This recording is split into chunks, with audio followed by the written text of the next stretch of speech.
What if there's a Pokemon region based on the Dominican Republic? Hey everyone, it's Dev here, and today we're introducing the new Pokemon region I'm creating. So I would like to introduce the Savantos region, based on the Dominican Republic. I myself am not from the Dominican Republic, but my entire family is. I was born in New York. The idea of this region itself has been in my mind for a while. I did multiple passes on starters, a few like filler mons like Route 1s, Pika clones, and it just never stuck with me.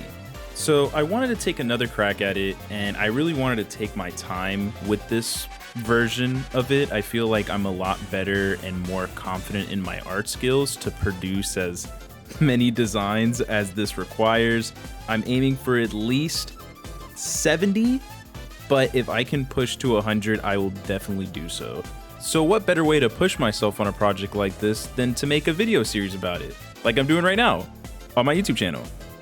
You know, speaking of YouTube channels, it'd be really cool if you guys subscribe to mine. I'm gonna have really cool content like this coming out, you know, in the next few weeks, just showing all the monsters that live in the pockets from the Dominican Republic in this hypothetical Pokemon region.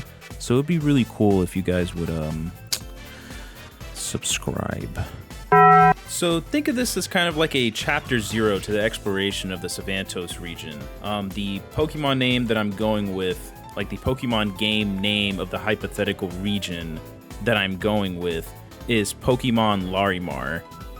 So why Larimar, you ask, dear viewer? Because I know you asked. Well, Larimar is actually a gem/stone that is commonly found in the region of Haiti/Dominican Republic. So they share the same island. So definitely Haiti DLC coming soon.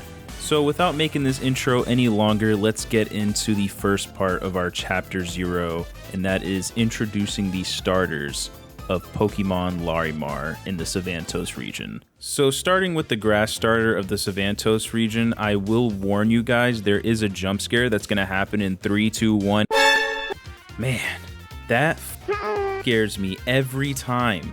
That was the first version of the grass starter that I've ever created for the Savantos region, before I even had like the hypothetical Pokemon game name and everything. So the concept is based off of Leech's single leaf bat, because Leech, like leech seed, and then leaf because of grass type. Oh, brother, this guy stinks! Yeah, I get it. That wasn't a really funny joke, like, at all, but take a look at the first version of the grass starter. He's pretty So aside from the name of the bat that made me give it its grass type starter vibe, I actually went with another inspiration, which is cotton, and how cotton is used to make clothes, which then kind of brought in the secondary factor of fashion and also pollen. I don't know why, but every time I think of cotton, it reminds me of pollen for some reason. So that's actually a part of the Pokemon's name too. It's a part of the entomology, if you will. So as the Pokemon evolves, so does the fashion element of the Pokemon. And I have like a really cool idea for that. Spoiler alert, I haven't drawn them yet as of recording this video, but they're pretty cool. At least I think they're pretty cool because I haven't drawn them yet. So this is Puplin, the bat Pokemon. Puplin are very shy and anxious creatures, often running away from other Pokemon and trainers to avoid confrontation. If they feel they are being threatened, they scratch the cotton on their neck to blind their attackers so they can run away freely. Okay, so turning up the heat a little bit for the fire starter, we have a concept based off of the rhinoceros iguana. The rhinoceros iguana is native to the Dominican Republic and Haiti, which I thought was really cool, so it just kind of fit the vibe for being a starter in my opinion, since not all starters, but the majority of them are native to the country they're based off of. At least they aren't all native. It's like I think Gen 5 and onwards, or Gen 6 and onwards, where they start doing that. But anyways, it's still a cool concept regardless, and I really enjoyed that. So yeah, Rhinoceros Iguana being the fire starter is really cool in my opinion. So the concept for this Pokemon is essentially that I am really extenuating, is that the word? I'm not sure, I don't care. The horn elements of the Rhinoceros Iguana that already exist in real life. And that horn is kind of like a drill / like piercer that goes through solid object at a really high temperature. So kind of like those 1000 degree knife videos that was like trending on like everywhere on the internet at the time that it was. But yeah, just think about it like an iguana with a 1000 degree knife attached to his head, just walking through things like a Mario with a superstar. And just to put that out there, I did get help with this concept from the Mr. Bonnie John. You guys should definitely go subscribe to him. He also did a critique on both this starter and my water starter that is coming up right after this. If it wasn't for him, these designs would not, in my opinion, be as good as they are, because I really did learn a lot from his critique on the original designs. Also, just a footnote, but I really love the final colors on this guy. They're my favorite. I just want you guys to know that. Iguanite, the horned lizard Pokemon. This Pokemon is very ill-tempered and often grumpy. They spend most of their days digging through mountains or into the ground to find hot places to take a nap in. Their horns can heat up to 1200 degrees Celsius to dig into whatever surface they'd like to find their next napping spot.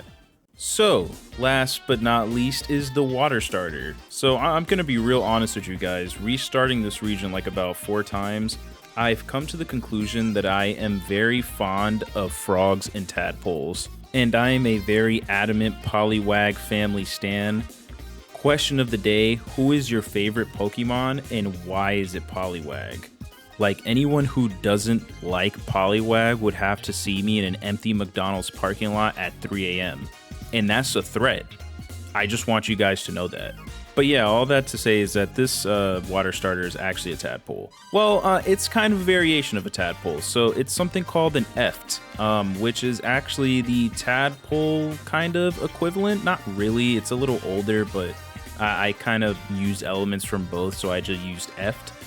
It's from a salamander. Salamanders actually do have a tadpole kind of baby look to them when they're first born, and then they start looking like axolotls and then salamanders afterwards. And something really cool that I found out while I was getting the critique on both the fire starter and the water starter was that tadpole salamanders grow their arms first, while frog tadpoles grow their legs first. So yeah, just a cool little tidbit of information there that I learned. I thought it was actually pretty interesting, so I just wanted to make the hands for this guy, or the legs, or technically the hands because they're arms, because he's a tadpole salamander, kind of make it look like he could grab things with those little mitts, you know? This is Bublet, the Eft Pokemon. Bublet love to lay at the bottom of ponds to relax until it is time to come out and play and blow bubbles with their friends. Bublet are very dense, and some people describe them to be really heavy feeling water balloons. So there it is, the 3 starters for the Savantos region. I am really proud of all these designs, and I'm really excited to continue this series. Let me know which starter you guys will be choosing on the adventure you will be taking through Savantos, and I'll see you guys next time.